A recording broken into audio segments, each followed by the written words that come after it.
آية السيسي. بجد الموضوع زاد عن حده قوي.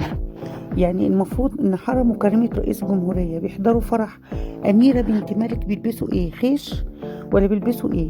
وعيب بالنسبة للعقد. وكل الفيس عمال يتكلم عليه. اولا هو مش شبه بعض اصلا، واللي بيتكلم على السوشيال ميديا عن تمن العقد وان دي فلوس مصر وبتاع، انتوا ما عرفتوش المعلومة دي غير من العقد مثلا، ولا ما بنتشطاش غير ورا الشاشات.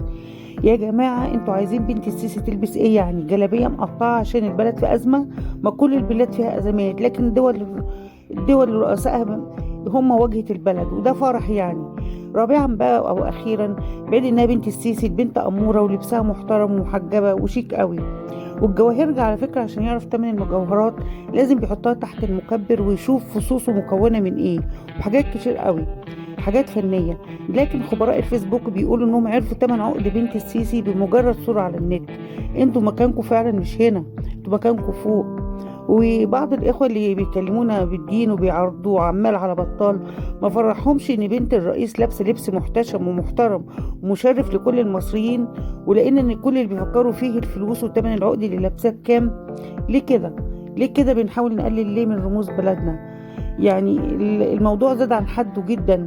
المفروض ان هم يلبسوا ايه؟ يعني يحضروا فرح أميرة بنت ملك يلبسوا ايه؟ يلبسوا خيش؟ السيدة المحترمة انتصار السيسي وكريمتها آية لبسهم كان بسيط جدا وغير متكلف، وتعودنا نشوف السيدة انتصار السيسي في جميع المحافل بلبس بسيط جدا وصناعة مصرية راقية أنيقة، حتى الاكسسوار بسيط وماتيريال مصري. مش عارفة يعني ايه اللي انتوا بتقولوه ده؟ فين البهرجة والمغالاة؟ ده اقل انسان لو معزوم في فرح بلدي كده زي كده بيلبس اللي على الحبل كله، فما بالك بقى دي زوج وابن رئيس جمهورية رايحين يحضروا زفاف بنت ملك. لجنة ومنظمة الحفل قالت ان في صداقة قوية بتجمع بين عائلة ملك الأردن وعائلة الرئيس عبد الفتاح السيسي. ارحمونا بقى وبلاش لت وعجن زي أمور المصاطب، كفاية بقى، ارحمونا. لو أول مرة تشوف قناتنا ياريت ما تنساش الاشتراك واللايك.